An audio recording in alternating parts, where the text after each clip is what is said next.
Hi, everyone.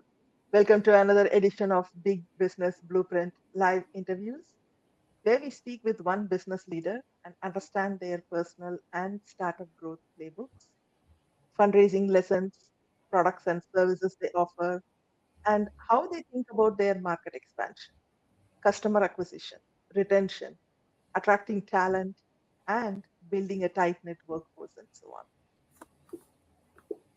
I'm Bhuva Shakti, based in New York, the founder of WalletMax. We are a global community of startups, investors, and executives focused on increasing sustainable funding access, especially in climate tech, fintech, deep tech, and AI sectors. If you're a fintech startup, don't miss out the fundraising event from WalletMax. We have startup pitch competitions and investor panel discussions. It's on April 20th as part of New York FinTech Week. The tickets are now live. You can see the Luma registration link scrolling below in the screen. Now, in my startup growth playbook interviews, the one we are in today, I typically invite a startup founder or co founder and interview them about their growth lessons. But more importantly, what differentiates them from the crowd? How do they prioritize impact along with profits and planet? We deep dive into their personal, professional, and startup journeys and their mission to uplift. Today, we are speaking with Hélène Alonso, the founder and CEO of WonderWay.ai, a voice first platform creating a conversational layer for museums and cultural spaces.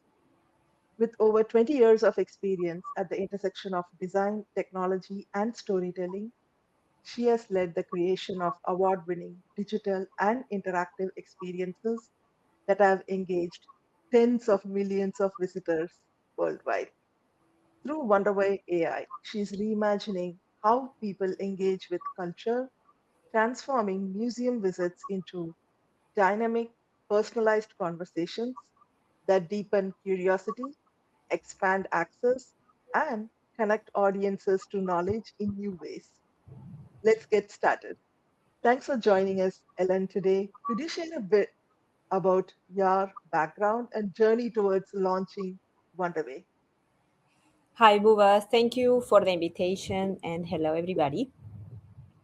I come from Venezuela, which is a country that is extremely rich, exuberant, beautiful, and that inspires people to protect it. So, my connection to my mission of education, of knowledge protection, of conservation of nature comes from the love to my country and to the need for people to learn the value of it in order to protect it. I have applied that passion I scale up that passion to world knowledge, to world conservation, as I migrated to different countries in my adventures.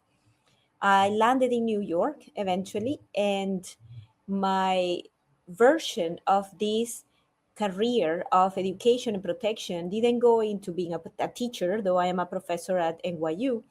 It went more into the self directed desire to learn. And I found these dynamics mostly in cultural spaces. And these cultural spaces can be zoos, like when I work at the Bronx Zoo, or it can be science museums or art museums or traveling through history or visiting heritage sites. I found that in those spaces was where my mind was most activated, where I had more questions about the world and what made me curious about the meaning of them and what came before and how to protect it for the future. So my career has been a combination of museums and heritage sites in combination with technology. And why technology? When I graduated from college, internet was in the beginning of its existence. And I realized I'm putting a date on me, but I realized then that technology had the capacity to amplify my mission. And not only that, but it created a layer of magic above the stories that I wanted to tell. Because technology is not just internet and now AI and social media in between, is every single little um, allowance that it makes for us to tell stories, multidimensional stories, sensing stories, spatial stories. So that's how I developed my career, telling stories through emerging technologies. And that took me to museums and took me to AI startups for education, and it took me to found WonderWay. That's perfect because, especially since we are in New York, half the time people are in museums. There are amazing museums, but we are also in the age of AI hype at the moment. Yeah. You say AI is about experience, not features. What does that shift look like in practice? That is a very good question, Bhuva, because if anyone here is familiar with designing products, we have worked until now designing flows with screens and buttons. Mm, And we yeah. use our hands to explore these flows and to go from point A to point B. So we call that an end to end experience. And each aspect of this design is a feature. So you are able to organize alphabetically. That's a feature, right? So you start making features for you to be able to, in life, maneuver yourself through these flows. When now these features are invisible and it's more about the ease, the intuitive way in which we can get to that through an interface that is invisible. And this is becoming even more profound with the incoming operation of agents. So AI is many things, and we know AI superficially. What most society understand as AI is like the Alexa type of AI, which is machine learning and voice recognition and text to speech. And then you have large language or visual models, which is like we talk to ChatGPT. But now we have agents. So if you think of agents as little soldiers, they will start, or little assistants, they will start doing things for you behind the scenes that you don't even know. It's already happening, in fact. So to give you just a simple example, if you ask a question like, find the 5 best restaurants in New York and organize Mm, them by cuisine and location. There are little agents behind doing the search, other organizing, and the others creating a document, right? So when you think about the future of experiences, it's about how easy it's going to be and what modalities of interactions are going to be more relevant. So voice is one of them. Hands is something we already do, but in the future, it will be about many things. Many you get hot and immediately the air conditioner gets up, right? So there mm. will be in the future interfaces that you're not even aware of. And that is a fascinating challenge for us designers. Yeah, exactly. I mean, if I don't even have to remember that I have to switch on the thermostat, that's a very good thing because sometimes the weather is so unpredictable that you can't keep track, right? Mm-hmm. Now, what was broken in the traditional museum experience that you thought this is an urgent problem to solve? Why can't it wait 5 more years? Well, this is an excellent question. Museums have been in the format that we know them, meaning there are some rooms where you have artifacts and we have a little label or plaque next to them telling you a little bit about them. We know that people are walking through it, so those panels tend to be as short as people would tolerate to read. Museums have been like that for hundreds of years, hundreds. Hmm. These collections started in the a little after the Middle Ages and then became public 300 years ago. And the format of museums haven't changed. Why? Because it is really difficult for museums to tell you the whole story about each one of those pieces. So you walk through these museums, we want to know. You go to the Louvre and you get so excited to the Met. You want to see everything. And after an hour, you're like so exhausted, you can't take it anymore, and you have barely learned anything. You saw them, you took a picture of what you saw, you registered that you went, but you came out with your head almost as empty as you came in. And I work in museums, I know Like I still call myself a museum person. We in museums, I don't work in museums anymore, but we in museums are suffering for this from this because our mission is to share the value of humans' ingenuity. That museums are the treasure. Museums are a treasure box of human ingenuity. How do we convince, how do we share the value of this? How do we make people understand that new generations need to come and be the stewards of this, and that we need to continue collecting? And this is the example in some cases of the truth. So museums are about trust, about stories, about knowledge, about truth. And the new generations of people are not connecting to museums because the way that museums tell stories are not the way that stories are consumed today. Mm, yeah. When you have a one fit for all narrative, when you have not interactive narratives, when you have narratives only in English that all the rest of the world that doesn't speak English can understand, then you are failing people and you are creating a gap. So through WonderWay, what we are trying to do is to bridge this gap and to connect the amazing stories that are in museums hidden behind our inability to read endless panels and surface them by allowing you to ask about them. So you don't have to read every panel. You can filter with your senses what you love, what attracts you, and say, wow, what is this? Why is this important? What's going on there?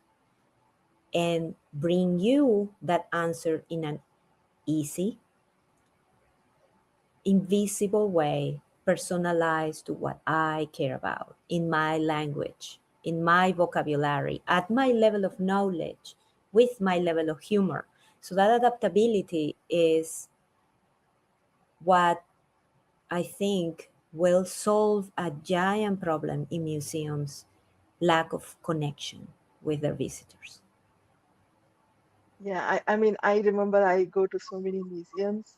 Like you said, within couple of hours, I'm exhausted. I don't know first where to go. What did I see already? Yeah. Okay, how am I going to get through the remaining half of the day? And Yeah. then basically, I've barely scratched the surface. I've seen a little bit of the museum, not a lot, right? Now Yeah. you're replacing audio guides. Mm-hmm. I have a huge challenge with audio guides. So when you go to museum, you have to wear those headsets. You have to ensure you click the right number, scroll through correctly, or else Yeah. you're lost in the museum, right? So what did you see in user behavior that signaled a scalable opportunity? There has been a lot of studies on audio guides. And let me be clear, audio guides were a great invention to try to bring these stories out of the museum, but with the technologies available at the time. So I'm never going to put Mm, dirt on audio guides. However, we have studied audio guides for all, over 10 years and understand that only 3 to 5% of people adopt audio guides. Why is that? I'm sorry, audio guides, but they are, the majority of them, very boring. And why are they yeah. boring? Because they are low quality? No, it's because that story is not what I want to know. I want to know what I want to know.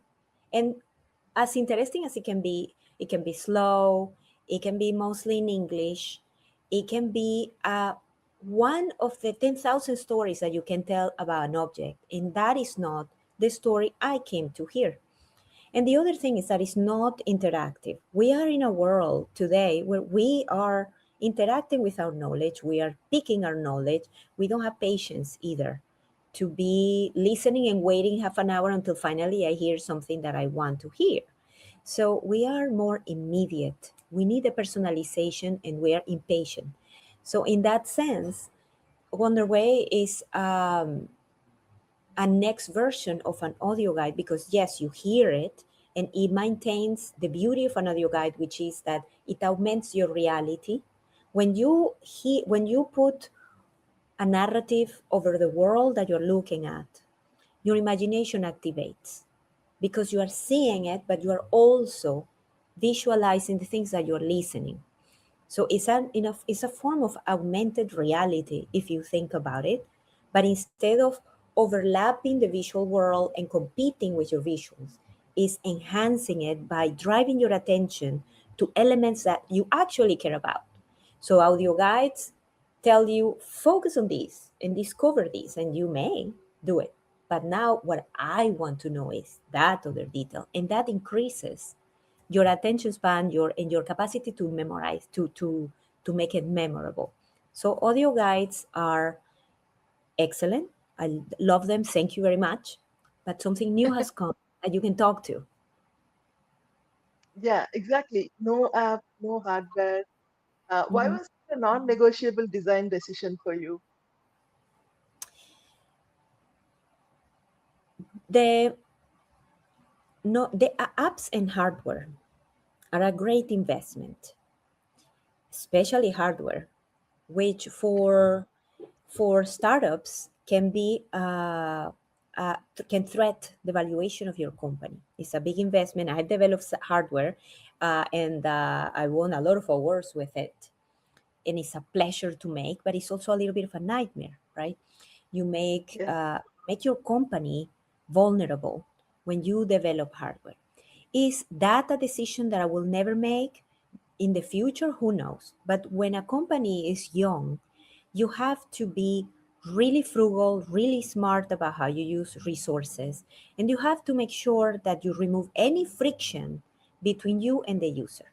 Downloading an app when you don't know what it does is friction. People may be dissuaded by it. And hardware, forget about it, because before you can never have hardware before you know if you have a product market fit. So for us, it was a non-negotiable because we want to remove any friction or any risk from the early days of our company and make sure that we have a product market fit before we invest in a more mature format for the company. Got it. And I love museums. They are great, but they're also very complex institutions. Oof. What does it take for you to get a buy-in first and then move from pilot and then to rollout? I mean, explain to us your journey. Listen, I work in museums for over 20 years. Museums don't adopt technology, they don't buy Mm, products, they adopt trust. That's what is important to them. The first thing you have to do is align with their mission. And I think WonderWay is mission first. Our goal is to protect knowledge, to engage new generations with the beauty of knowledge, to inspire the stewardship that is required, and to support the institutions that are the current stewards of humanity's ingenuity. But you yeah, also have to speak in their language. You have to prove to them that their KPIs are going to be met. So, what is a KPI for a museum? Dwell time, how long people stay admiring a piece of the collection, or what is the level of engagement or emotional connection, how much people are learning, right? So, when you demonstrate that your solution is improving their KPIs and bringing them up, you show that they can use your solution to increase their relevance, which is super important for museums today as they depend on donations, grants, and governmental investment, right? Then you also have to remove operational risk. And this is one of the yeah, reasons why not having an app, of not having hardware, is important. But we have also created our platform in a way that the museum doesn't have to invest in infrastructure. And this is essential because you have to remove any obstacle for adoption, not only from the user point, but from the B2B side of things, right? So we don't want museums to have to invest in anything in order to be able to activate WonderWay in a museum. All they need is access to the internet. So if they have good access to the internet in the museum, great. If they have Wi-Fi, even better, right? So the in order to get into a museum, you need to connect to internal champions, right? So who are these people for us? First, my network, which is pretty big, because after 20 years working in Venezuela, Spain, and New York, believe me, I have more friends than I thought I had, and I'm thank you to them if you're seeing. You know who they are, because they are people who I contacted after 20 years, and they answer the phone and they say hello, and of course come in, and I'm so grateful to that. That's something very New York and beautiful, beautiful. And you have the the chief digital officers. Mm, You have high level curators, the head of exhibitions. So all these people who are creative, interesting, looking towards the future, they are all very good, right? And then finally, with your product, if you can provide insights for the institution, then you help them nourish their future programs and the future versions of themselves. So, understanding museums in the first place has been essential for me to penetrate the vertical, and is what everybody should do, be an expert on your vertical. exactly. And nowadays, almost every industry is becoming like that. Instead of being a generalist, trying to become more niche and choose your pathway, whatever interests or whatever you will specialize on. But then Mhm. it's also difficult to turn engagement into revenue, right? You prioritize visitor experience, but you also need to generate revenue. So how do you balance this visitor experience and turning engagement into revenue? The vision for WonderWay is very large, and it has the potential of engaging with partners and with users and with governments in many ways. Mm, Engagement is the business model of the company is a B2B to C or B2G to C, which are mm, the partners we're talking to. The way that we have oriented this is making share revenue to support the institutions we work with at the same time that we cover the operational costs of WonderWay and allow it to grow and invest and become a bigger thing, right? But I think the share revenue is super important for the partnerships because museums need this in order to develop their future selves and to conserve the collections that they have. So how do we yeah. turn engagement into revenue?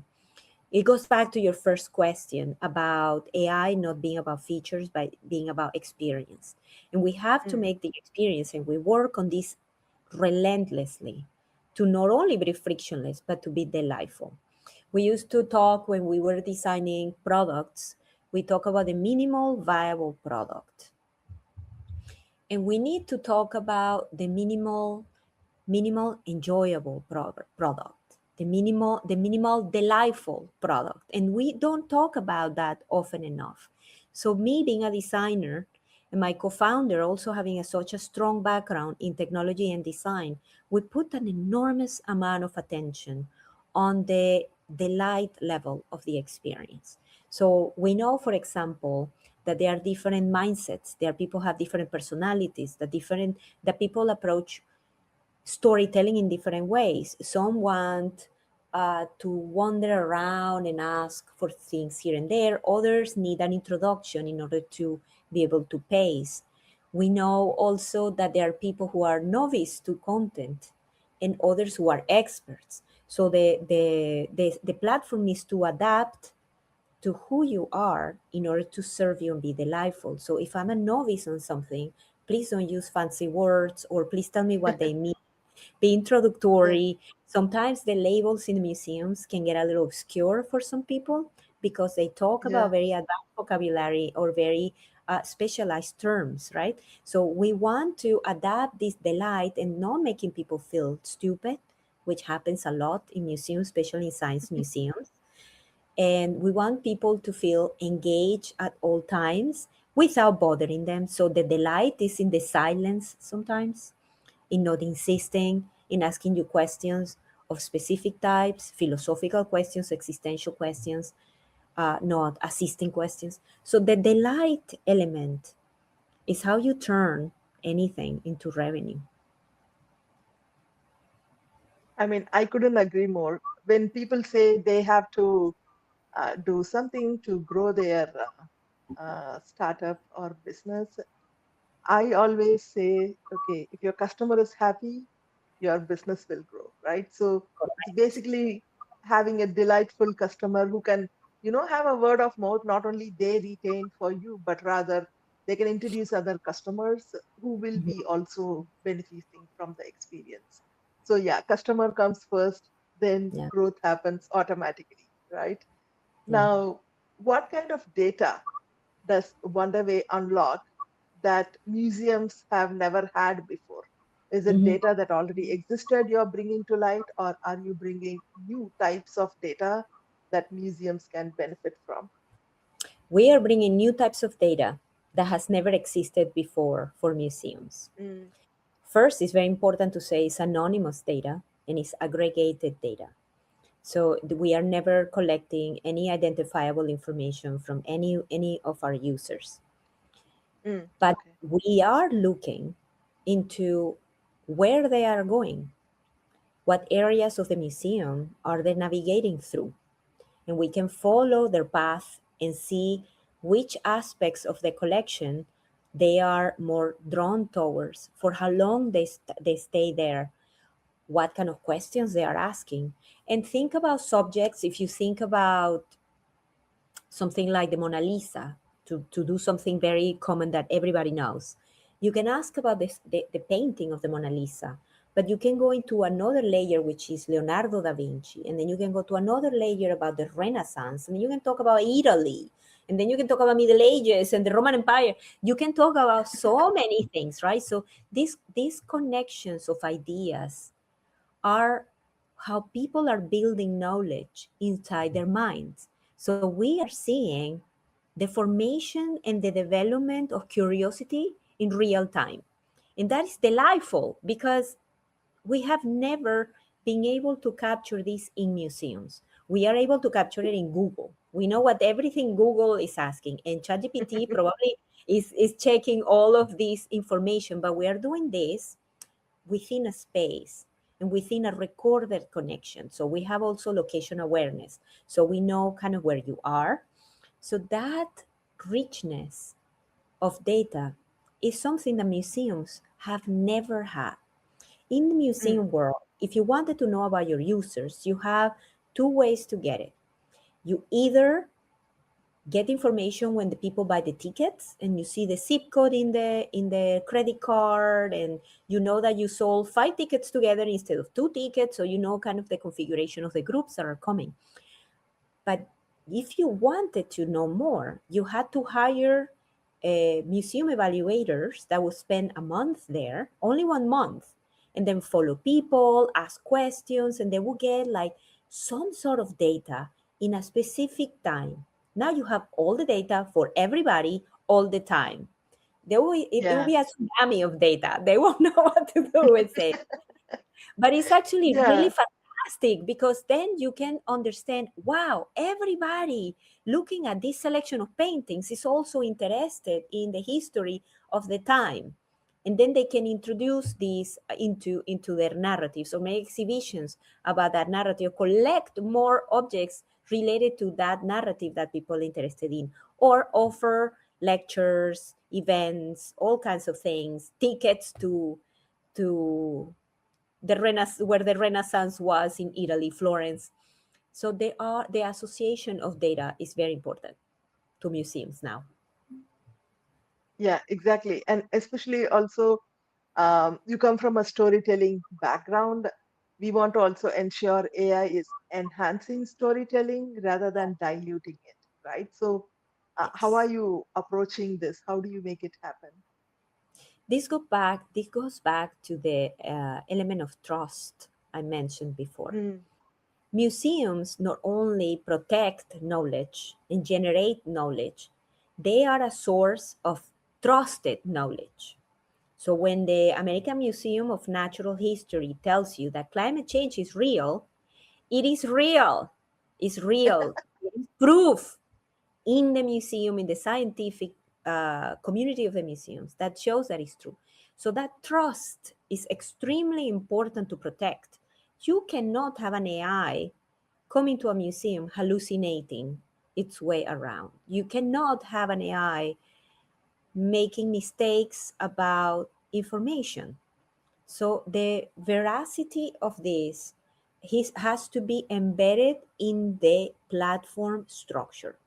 We do that Mm, through the curation of specific libraries that are the only source for the information that is retrieved at a museum. Which what that means is that when common large language models scrape the web and get every information from any sources, including conspiracy.com, you instead get the LLM looking only into your library and retrieving the content that is relevant to that collection. And where does that content come from? From the museum itself. We have a group of PhDs specialized in art history that are doing libraries for us. So we are adopting and licensing content for specific collections that we don't have partnership with yet. We also open the dialogue a little bit with selected web search so it can go to specific websites that we know are to be trusted, but the majority of the knowledge comes from the specific libraries that can be trusted. So how don't you dilute the conversation, the curiosity? Make sure that you bring unique information that can take you into these delightful rabbit holes. exactly. And when WonderWay succeeds at scale, because this is what's really important for more people to start adopting, right? So when more people start adopting this at scale, what do you think fundamentally changes in how people will learn, explore, or experience the world? Is this more of a museum specific solution, or is this going to inspire better experiences for people? The current version is the minimal, delightful product. But the vision for WonderWay is very big and it can be applied to other verticals where curiosity and conversation is the format, the modality. Mm. I wouldn't bring WonderWay anywhere, right? I don't want to talk about banks with WonderWay, but there are aspects of there are aspects of our world that are perfect for this modality of interaction and of exploration. For example, if you read a book, if you read many books in your Kindle and you have all that bibliography there that is in your Kindle but also in your mind, and you are traveling through one of the most beautiful cities in the world that relate to one of the books that you relate, Wonderway should tell you, hey, remember that book you read 2 years ago about this and that? Well, the chapter number one happens in 2 weeks. You want to go see it? So you can start, the idea is that you can start connecting the multiple sources of knowledge that you have. So books is one of them, documentaries, movies, cinema, music, classical music. It's like, you know where Prokofiev live? In this town. So you could start connecting, having help connecting your thought. When we are children, it's very hard for us to learn history because each element that we know, imagine that in our heads, in our minds, we have like little dots of information, right? But as we grow older, these dots start to create some networks like, Middle Ages, modern times, Industrial Revolution, right? So what Yeah. we do as adults, as we are growing, is that we are start drawing connections between our thoughts. I think Wonder Way is here to help you make those connections, to put more dots in your mind and help you connect them. Because sometimes you have dots that have been there forever and you never knew they were connected. So it is like a secondary mind of yours. Yeah, and especially you're not just giving personalized experience inside a museum, rather you are connecting their life experience Mm-hmm. and personalizing it with museum experience. I am Yeah. pretty sure that's something everyone is looking for, especially in this day and age. I mean, during the pandemic, everyone was more digital, but after the pandemic, people want to really have experiences that speak to them, Yes. that are more relevant for their lives, right? Mm-hmm. Now, when you do hyper personalization like this, Mm-hmm. how do you scale this? How do you manage this? Because museums have thousands of visitors per day, Yeah. right? Mm-hmm. So personalization is not about having different models that can apply to different personas. That's the way that we Mm. used to do it. AI has the power to, in a non identifiable way, meaning we are not building a profile of you, we could, but we're not going to actually let you shape your own path. That's what personalization is. It's not only about who I am and what I like and what my language is, which is important eventually for WonderWay to know, so it can make my experience better for me. But it's about adapting to whatever I want. So it's about freedom. And it's not 1,000 models for 1,000 personas. It's millions, millions and millions of models for each one of us. So it doesn't, we are not pre-programming the personalization. We are providing freedom for people by adapting to each one of them. I mean, that's perfect. If you pre-program something, it's not going to evolve as your needs evolve because today you may like something, tomorrow you may like something else, right? So, how does product decisions happen in your world? Meaning, what's one product decision that significantly accelerated adoption of your idea? We have many features in WonderWay, or many aspects to serve users' needs. But the one of the most important, there were several, but one of the most important differentiators in our product is the verbal discussion of content. We Mm, There are other companies doing different types of exploration. Some, you take a picture and it tells you what it is, and then you start texting, right? yeah, Others, you just text, you QR code, and then you text. And to us, especially from my background in museums, that was a deal breaker, because I don't want the freaking phone between me and the world. I want to be present. And the ability to put my headphones and keep my eyes open in the environment where I am was quintessential. And that has been extremely difficult to develop, technologically speaking, because this is a technology that is just emerging. I know that ChatGPT yeah, has been working for a while, but they are the multi-billion-dollar company on a specific LLM, right?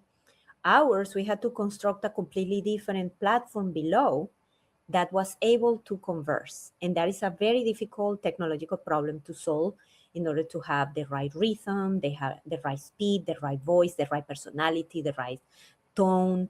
And conversation also is not just about verbally talking and listening. Conversation has dynamics within.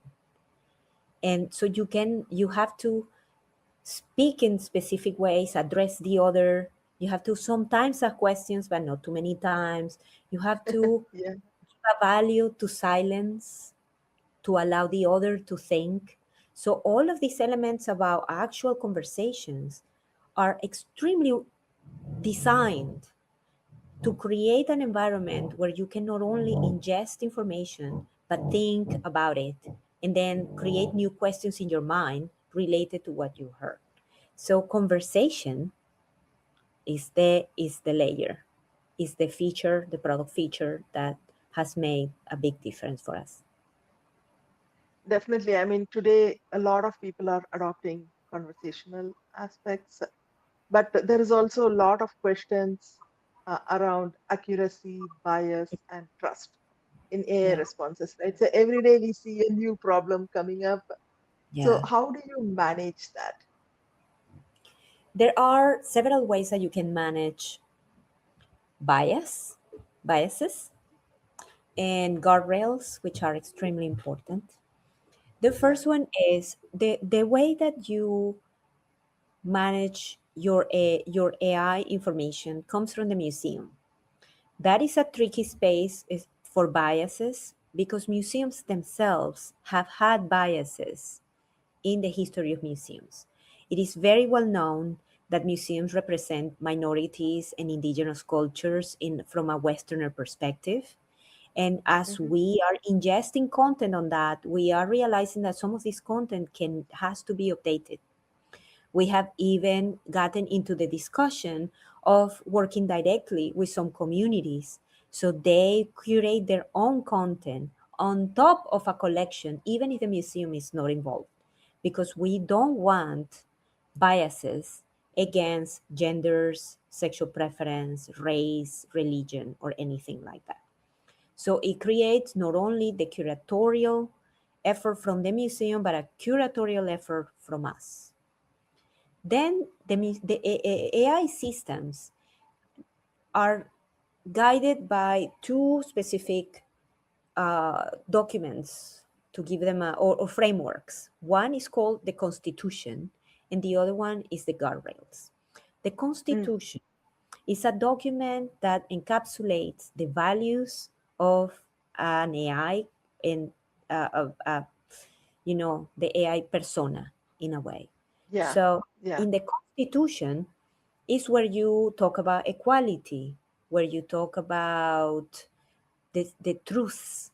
So if somebody tells WonderWay that the earth is flat, WonderWay is going to say, I'm sorry, but it's not, right?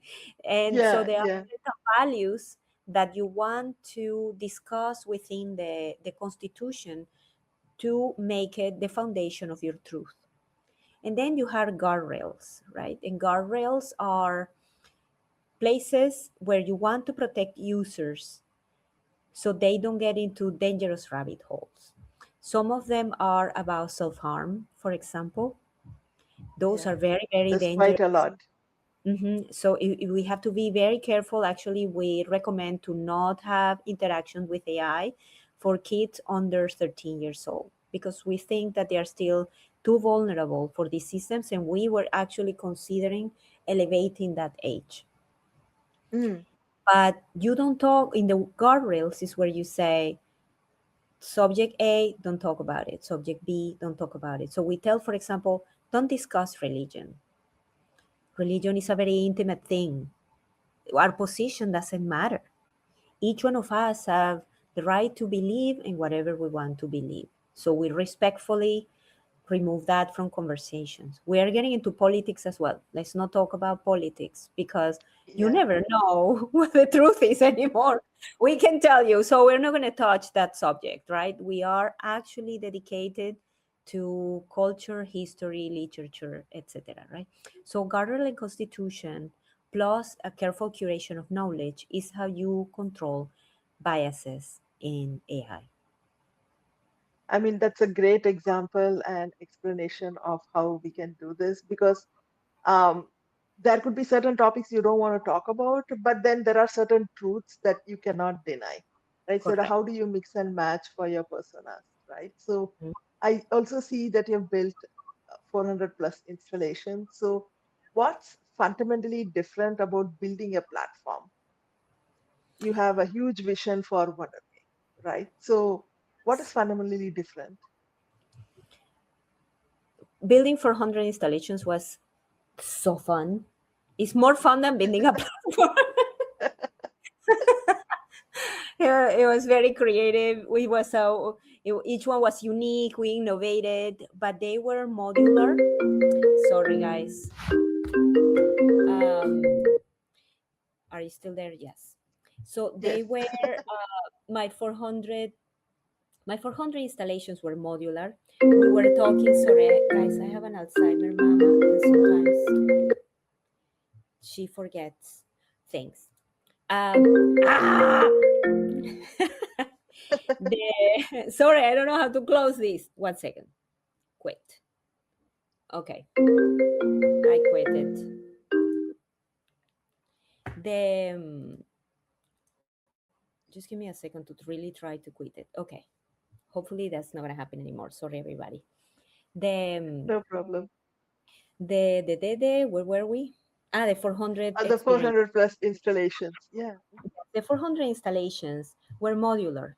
They had to be very robust because they were exposed to millions of users a year. So every year we Mm, created 2 to 5 exhibitions. Each one of them had an average of 20 pieces, and they were all with emerging technologies, with hardware, with content. They were rich, beautiful, amazing, super fun to do. But then they were relatively vulnerable because once something went out of whack, you had to go fix it, right? So they require maintenance. And we had a whole team that did support for that, or we evolved them. Even when the exhibition was open, we evolved it a little to make it more robust. And then they travel around the world to be translated, especially to the language when they went. And that same thing, unique, had to last. They're still going around after 20 years. It's crazy. Some of them have been so successful that they are still part of the rotation at the museums. But when mm, you build a platform that you are going to deploy to millions of users simultaneously, you can have something vulnerable, fragile, that can break. So you really have to tie all your knots to make sure that it's self-sustainable, that every time that you release a new version is being very well tested before, that you don't introduce errors within a platform served by millions of users. And you don't want to affect the experience of people all over the world. It has to work for different languages, for different operational systems, for different browsers, for different phones, for different languages, different Wi-Fi's, everywhere at yeah. 24/7, right? So the robustness that goes in the back end is enormous in comparison to the robustness of the installations that we made. And then when you think about the interface, you have to be as universal as you can for the most intuitive aspects of humanity that we have. So we cannot be obscure for some cultures. We cannot do things for right hand people, not for left hand people. We have to be legible for all the different levels of vision that there are, right? So it is an exercise, something I learned very well during my work in AI startups. It's an exercise on universality of design, which can be very complex in order to make it to simplify and make it minimalistic. So it's a great exercise. Yeah, I mean, there are so many things other than just making it work for the users. Not many people think about accessibility, inclusion when you Yeah, try to build products. Privacy, security are considered important, but sometimes people try to find a way to shortcut that as well, right? With so yeah. many things happening in your product, where is your true differentiator? You have to pick one. It cannot be more than one. Is it design, data, distribution, or something else? What is that one true differentiator if you have to pick one? I think my differentiator is curation. Mm, There are LLMs out there that are marvelous. Claude is marvelous. ChatGPT is wonderful. But the fact that I have knowledge that is not on the web and that through location awareness make this knowledge available in a space is a big differentiator for me, for my company, because no one else is doing that at that level. And if you yeah, put conversational, which are quite unique, is the feature that we have. I think it creates an experience. Maybe experience would be my mode. It's an experience that doesn't exist at the moment anywhere else. It's curated knowledge in a real space through conversation. yeah. AI and experience are not spoken together quite a lot, which Hmm. definitely is your moat. Now, do you see this model extending beyond cultural spaces, probably into other sectors, Mhm. enterprise or education markets? I mean, where else can this be repurposed to provide better experiences for people? We have been surprised to be approached by different verticals to Mm, experiment with them. One of them is auction houses for art. They not only have museum spaces, but they have a capture audience of people who want to buy art and want to learn about the art and are in real time motivated to learn about what's valuable about something auctioned.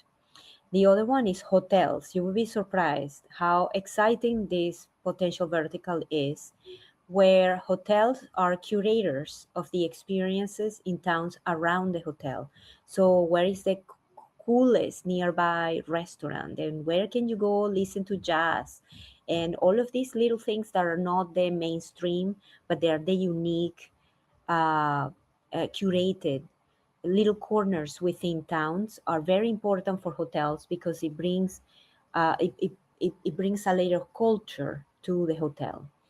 And then finally, travel is a big one because once you there are cities like Rome, Paris, that are outdoors museums.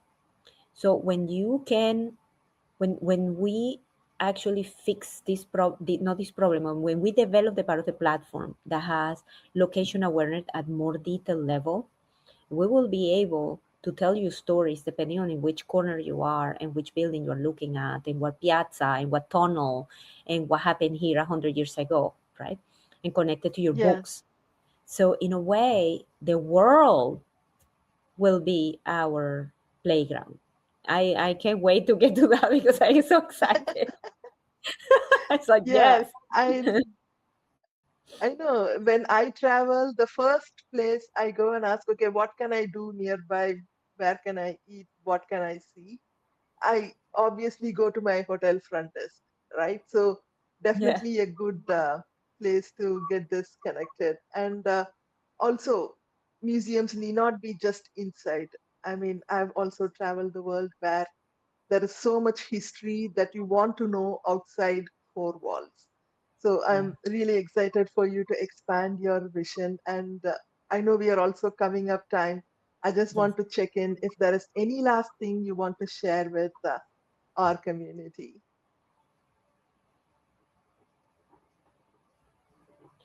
The idea of Wonderway came from my father. I grew up in a house of books and maps and music. And my father was a very well read person. And he always talk and talk. He was a very talkative man. And he would tell you stories about the books he was reading. And he would be the person not only putting these dots of information in your mind, but connecting them. So Mm, when I came to New York, my father and I spoke on the phone all the time. And some Sundays, Sunday nights, the conversation could go for 3 hours. And those 3 hours, he could tell me about, the origin of the universe, all the way to geopolitics and art and literature. Like he knew so much. And when my father left us, when he passed away, I realized that I didn't have anyone to talk to this way. So, mm. Wonder Way for me is to recreate that role that my father had, a person I could talk to that knew everything, and that you could explore the world with this encyclopedia in your ear, expanding your view of the world. So it is, to me, it's a very personal company, it's a mission, and it's a work of love. It's a labor of love. That's a very inspiring story. And definitely many people can relate to that, I'm sure, because everyone has had someone in their life that they would like to Yeah. interact with if given an opportunity, right? So thanks so much, Ellen, for taking time and sharing your expertise with everyone. Thanks for joining us. Thank you, Bhuva. It's been a pleasure. Thanks everyone for joining us. And if you're a deep tech, fintech, or AI startup, don't miss out the fundraising event from Wallet Max. We have startup pitch competitions and investor panel discussions. It's on April 20th as we kick off the New York FinTech Week. The tickets are now live. You can see the Luma registration link scrolling below in the screen. Thanks everyone for joining us, and thanks again, Ellen. Thank you.